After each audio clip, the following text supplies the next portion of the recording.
The asteroid belt was silent. Daniel's ship moved slowly between the dark rocks, scanning for minerals. It was a routine patrol. Nothing exciting ever happened here. Then the ship's sensors beeped. An object was drifting between two large asteroids. The AI voice spoke calmly. Unknown vessel detected. Minimal power. Life signs faint. Daniel walked to the viewing screen. The object was small, round, and badly damaged. It looked like an escape pod. The surface was scratched and burned. One side was torn open, and sparks floated into the vacuum. The captain gave the order to bring it in. The ship's mechanical arms reached out and pulled the pod toward the docking bay. Inside the bay, the crew stood ready. Daniel stepped forward and opened the hatch. The smell of burnt metal and smoke filled the air. Inside, a small figure lay curled on the floor. Her body was trembling. She was no taller than a child, with skin that glowed faint blue under the bay lights. Her hair was silver and floated gently in the air like threads of light. Her eyes were large, bright, and fixed on him with pure fear. Daniel knelt down slowly. "It's okay. You are safe now," he said in a soft voice. The alien girl made no sound. Her hands gripped a piece of fabric tightly against her chest. When Daniel reached out, she pulled away and pressed herself against the wall of the pod. The ship's medic stepped closer, but the girl shook her head quickly. Her breathing was fast. Her gaze moved from one human to another, always full of caution. Daniel noticed how small and fragile she looked. She seemed ready to run, even though there was nowhere to go. He removed his gloves and placed one hand on the floor, showing he had nothing in it. Then he spoke again. "You are hurt. Let us help." The girl's lips moved, but no words came out. Her throat seemed dry. Daniel offered her a small bottle of water. She stared at it for several seconds before taking it with both hands. She drank quickly, her shoulders still tense. When she finished, she kept holding the empty bottle as if it was a treasure. The medic scanned her with a small device. "No major injuries," the medic said. "She is malnourished and exhausted." The captain ordered her to be taken to the medical bay. When Daniel tried to stand, she grabbed his jacket. Her fingers were cold and shaking. He looked into her eyes and saw desperation there. She did not trust the others, but for some reason she held on to him. Daniel nodded to the medic. "I will take her," he said. He walked slowly so she would not panic. She followed, still gripping his jacket with one hand. The medical bay was warm and quiet. Daniel helped her sit on the bed. She kept her legs pulled close to her body, watching every movement around her. When the medic tried to check her pulse, she flinched. Daniel placed a hand on her shoulder. "It's okay. He will not hurt you." The girl's eyes softened for a moment, then her expression returned to guarded silence. The translator implant on the ship tried to catch her voice when she spoke, but her words were too quiet to understand. Daniel left her with a blanket and stepped back, giving her space. He wondered who she was, where she came from, and why she seemed so afraid of humans. Before he could think more, the ship's AI spoke again. "Warning! Unknown vessel approaching. Speed high. Distance closing." Daniel turned to the viewing screen in the corner. A dark ship was moving fast toward them, its shape sharp like a blade. No signals. No identification. It came straight for their position. The captain's voice filled the room. "All crew to battle stations." Daniel looked at the tiny alien girl. She was staring at the screen. Her hands tightened on the blanket. Her eyes were wide with recognition, and for the first time, she spoke a clear word. "No." Her voice was shaking. Daniel stepped closer. "Do you know them?" he asked. She looked at him and nodded slowly. Then she whispered, "They came for me." The alarms grew louder. Red lights flashed across the medical bay. Outside, the dark ship kept coming. Daniel felt his heartbeat quicken. He knew this was no simple rescue. Something dangerous had just begun. The dark ship followed them. It kept the same distance, silent, never answering the captain's calls. The crew worked quickly, preparing the engines for a jump. Daniel stayed in the medical bay with the alien girl. She sat on the bed, knees pulled close, eyes locked on the floor. Her hands shook as she held the blanket. The room was quiet except for the faint hum of the ship. Daniel sat on a chair near her. He spoke gently. "You are safe here. No one will hurt you." The translator implant on the wall flickered to life. It struggled to catch her words, turning strange sounds into human language. "My name is Lyra," she said softly. Her voice was thin, almost a whisper. Daniel smiled. "Lyra. That is a beautiful name." She looked at him for a brief moment, then turned away. Minutes passed before she spoke again. Her words came slowly, as if each one was heavy to say. "Humans take my kind. Make them mate." Daniel's chest tightened. He leaned forward. "Who told you that?" She kept her eyes on the blanket. "Stories. Warnings. My mother said, never trust humans. They will steal you. They will use you." Daniel shook his head. "That is not true for all of us. I am not here to hurt you." Lyra's voice broke as she answered. "I was taken once. Not by you. By others. They sold my sisters. I escaped." Her hands clenched tightly around the fabric. Daniel wanted to speak, but no words felt right. The truth of her fear was too real. The intercom crackled. "Approaching vessel is adjusting speed," the captain reported. "They are matching our movements exactly." Lyra looked up, her eyes wide. "They are hunters," she whispered. "They will not stop. They want me." Daniel stood. "Then we will protect you." She shook her head quickly. "No. They will kill you for me. Humans will trade anything for an alien female. To them, we are rare pets." Her voice trembled on the last word. Daniel felt a wave of anger rise inside him. "Not all humans see you that way. Not me. Not my crew." The ship's lights dimmed for a moment as the engines pushed harder. The captain was trying to lose the hunters in the asteroid field. But Lyra's eyes stayed locked on the door, as if she expected it to open and pull her away at any second. Daniel took a slow breath. He reached for a small object in his pocket. It was a smooth silver charm, shaped like a star. He placed it on the bed in front of her. "My sister gave me this before she died. I never let it go. I want you to have it now." Lyra looked at it, confused. "Why?" she asked. "Because it means someone cares," Daniel said. "And someone will fight for you, no matter what comes." For the first time, she touched his hand. Her skin was cold, but her grip was steady. In her eyes, the fear was still there, but now it mixed with something else. A small light of trust. The ship jolted suddenly. The AI's voice rang out. "Warning! Enemy vessel has locked weapons."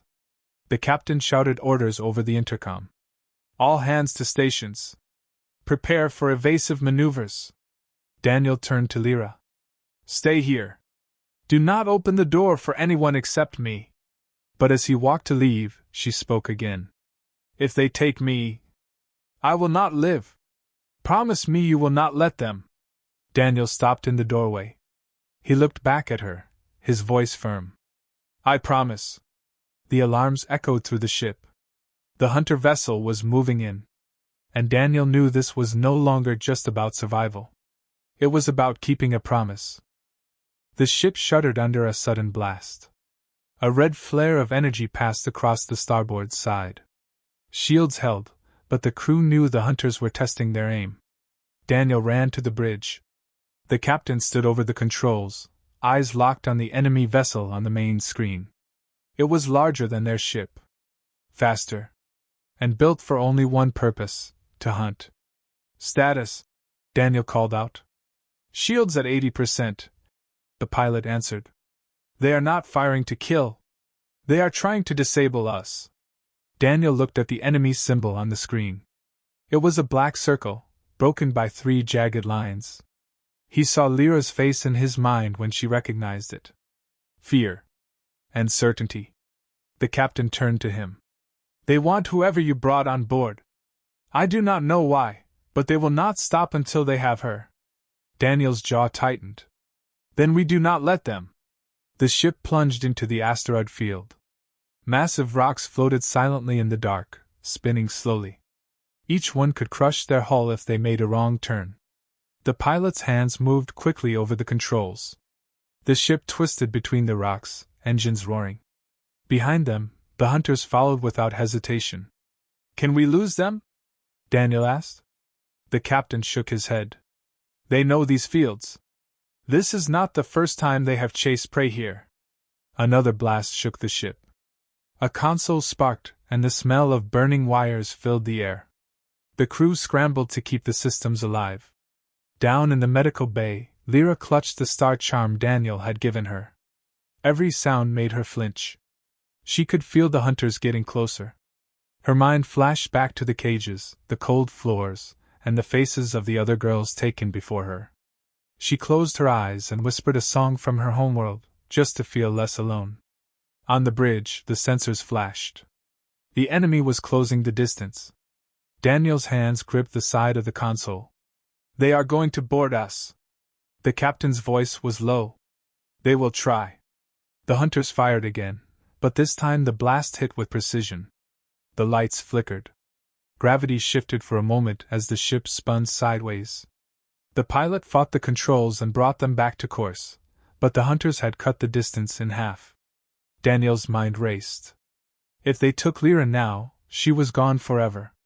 And if they fought too close, the asteroids would tear them apart. He turned to the captain. "I have an idea. It is risky." The captain narrowed his eyes. "How risky?" Daniel smiled without humor. "Risky enough that you will not like it. But it will give us a chance to get her to safety." The captain studied him for a moment, then nodded. "Do it." Daniel left the bridge and headed to engineering. The plan was dangerous. He would need to use the ship's maintenance drones to release a cloud of metallic debris into the asteroid field, forcing the hunters to slow down or risk collision. In the medical bay, Lyra heard his footsteps. She looked up as he entered. Her voice was tense. "They are still there?" "Yes," Daniel said. "But I am going to make them wish they were not." Lyra's hand tightened on the charm. She wanted to believe him. But she knew the hunters never gave up. Not until their prey was gone. The intercom crackled. "Enemy vessel is changing formation," the pilot reported. "They are preparing boarding clamps." Daniel's heart pounded. There was no more time. He activated the drones, sending them out into the field. Small mechanical arms released streams of sharp metal shards that drifted between the asteroids like silver dust. The hunters' sensors detected the danger. Their ship slowed for just a moment. That moment was enough. The captain shouted from the bridge. "Full power to engines!" Now. The ship surged forward. The asteroids blurred past. Behind them, the hunters fired in frustration, but their shots went wide. For now, the distance grew. But Daniel knew the chase was not over. They had only bought themselves time. In the medical bay, Lyra felt the ship's speed increase. Daniel sat beside her, his voice steady. "They will not take you. I promised." Her eyes met his. For the first time, she believed him. The ship was quiet again. The asteroid field was far behind them. For now, the hunters were gone. Daniel stayed in the medical bay. Lyra sat on the bed, still holding the star charm in her hand. She turned it slowly, as if trying to understand why he gave it to her. "Why do you help me?" she asked at last. Her voice was still soft, but the edge of fear was fading. Daniel leaned back in the chair. "Because you deserve to live free. Because I do not like seeing anyone hunted." She tilted her head. "Even if it means you die?" He met her eyes. "Even then." Lyra studied his face. She seemed to be looking for something, maybe a sign of a lie. Instead, she found only calm determination. Over the next hours, Daniel stayed with her. He taught her simple words in English. She repeated them carefully, sometimes frowning when she made a mistake. He laughed softly, and after a while, she laughed too. Then she began teaching him the sounds of her own language. Her words were musical, rising and falling like a song. He could not repeat them perfectly, but she smiled at his effort. When she grew tired, Daniel asked about her home. Her eyes became distant, as if she was seeing it in her mind. "A sky with 3 suns," she said. "Fields of silver grass. Rivers that glow at night. My people sing to the water before we drink." Daniel listened without interrupting. He could hear the longing in her voice. She had lost so much. Her expression changed when she spoke of the day she was taken. Black ships. Loud voices. Nets that burn the skin. They took many. We did not see each other again. Daniel felt a deep anger inside him. It was not just about Lyra now. It was about every life stolen like hers. Before he could speak, the lights dimmed. The AI's voice filled the room. "Long-range sensors detect possible tracking signals. Caution advised." Daniel frowned. They could still be following. Lyra's shoulders tensed. "I told you. Hunters never stop." He reached forward, placing his hand over hers. "You are not alone anymore. They will have to go through me." For a moment, she looked at their hands together. Then she whispered, "On my world, we do not touch hands unless we trust." Daniel smiled faintly. "Then I am honored." They stayed like that in silence, listening to the hum of the ship. The bond between them had begun as fear and protection. Now it was slowly turning into something deeper. But outside their small moment of peace, danger was still moving in the dark. The hunters had not forgotten. And soon they would return. The ship's alarms broke the quiet. Flashing red lights painted the corridors. The captain's voice echoed over the intercom. "All crew to stations. We have incoming contacts." Daniel reached the bridge. On the main screen, 2 hunter vessels blocked the path ahead. The asteroid field was behind them. The hunters had trapped them between stone and steel. "They were waiting for us," the pilot said. "They predicted our course." Daniel's chest tightened. Lyra was still in the medical bay, unaware of how close the danger was now. The captain's face was grim. "We cannot outgun them. They will disable our ship and take whoever they came for." Daniel stepped forward. "We cannot let that happen. I have a plan." The captain glanced at him. "It had better be more than courage," Daniel explained quickly. He would take a small shuttle, break from the ship, and lead the hunters away. The main ship would use that time to jump to safety. "That is suicide," the captain said flatly. "They will destroy you the moment they catch up." "Not if I keep them busy," Daniel replied. His voice was calm, but inside he could feel the weight of what he was about to risk. Before the captain could argue more, Daniel left the bridge and made his way to the medical bay.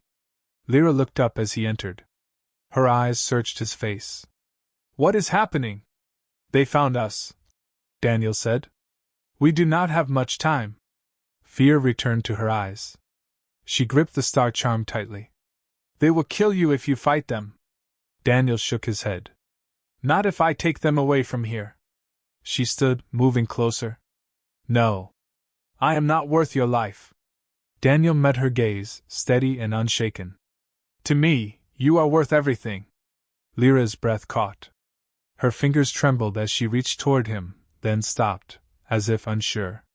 He took her hand and closed it around the charm. "Keep this," he said. "Even if you never see me again, remember I kept my promise." Her voice broke as she whispered, "Come back to me." Daniel forced a smile. "I will try." The shuttle bay was silent except for the sound of the engines warming. Daniel stepped inside the small craft, sealing the hatch behind him. Through the front window, he could see the hunter ships closing in. He pushed the controls forward. The shuttle shot away from the main ship, engines blazing. On the enemy sensors, his craft lit up like a beacon. Both hunter vessels turned toward him. The captain's voice came through the calm. "They are following you. We are preparing for the jump." Daniel gripped the controls tighter. "Good. Make it count." Back in the medical bay, Lyra stood by the small window, watching the stars. Her reflection in the glass was pale, her eyes wide. She whispered to herself, "Please be safe." Far ahead, Daniel flew into the darkness, alone. The hunters were closing fast. But he had no intention of running forever. He was going to make them regret ever coming for her. The shuttle cut through the dark like a silver arrow. Behind it, the hunters' ships grew larger on the sensors. They were gaining. Daniel's hands moved quickly over the controls. He guided the shuttle toward a narrow stretch of space between two massive asteroids. The rocks spun slowly, their surfaces sharp and broken. A wrong move here would tear a ship apart. The hunters followed without fear. They thought they had him cornered. Daniel opened the engineering panel beside his seat. Inside, the reactor core glowed faint blue. He adjusted the power flow, forcing it into overload. The shuttle began to hum, a low, dangerous sound that vibrated through the metal. "Just a little more," he whispered to himself. The canyon between the asteroids grew tighter. The hunters slowed slightly, careful not to crash. That was his moment. Daniel pressed the release controls for the cargo bay. Metal containers tumbled out into the canyon, bouncing off the rock walls. The hunters swerved, breaking formation. He smiled. "Got you."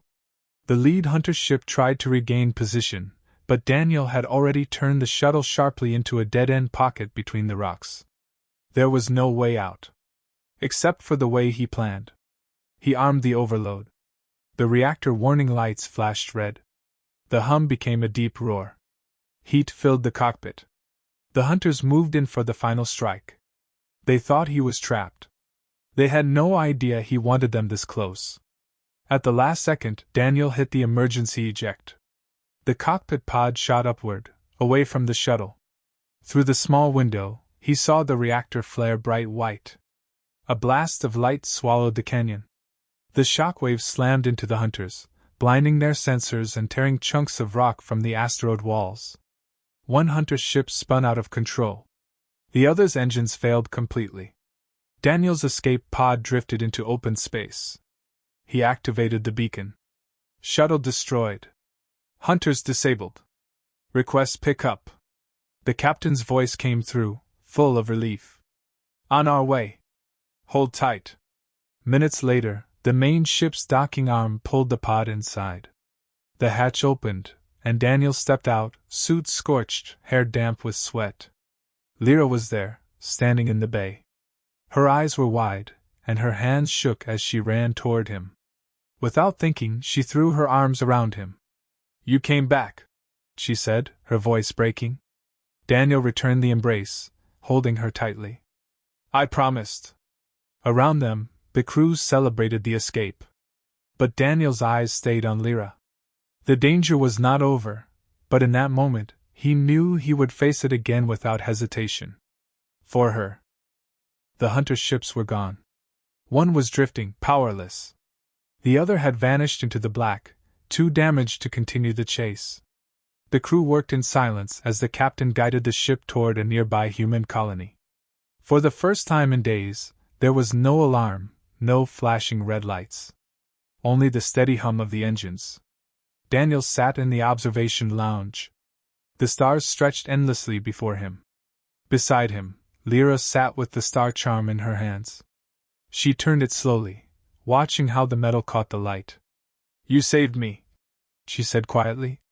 Her voice no longer carried fear. It carried something else. Something warmer.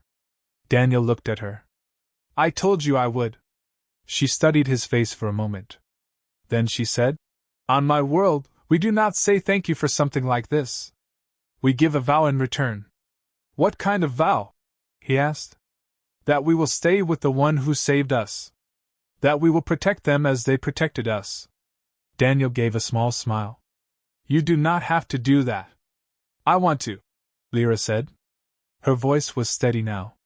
"You showed me that not all humans are cruel. You showed me what it means to be safe." The ship's AI announced their approach to the colony. A gentle vibration ran through the deck as the engines slowed. When they docked, the crew prepared to restock supplies. Lyra stood near the ramp, looking out at the lights of the colony. She had the choice to leave now. To disappear into a place where the hunters would never find her again. Daniel joined her at the ramp. "You are free to go wherever you want," he said. "No one will stop you." Lyra looked at him, her eyes calm. "I know. But my choice is to stay." He blinked, surprised. "Stay with us?" "Stay with you," she said softly. "You crossed the stars for me. I will cross them with you." For a moment, Daniel could not find the right words. He only nodded. And for the first time since they met, she smiled fully, without fear. They walked back inside the ship together. The ramp closed behind them. The captain gave the order to set a new course. As the stars filled the windows once more, Lyra sat beside Daniel in the observation lounge. Her head rested lightly on his shoulder. The star charm glinted in her hand. Somewhere out there, danger still waited. But they would face it together. And for Daniel, that was enough.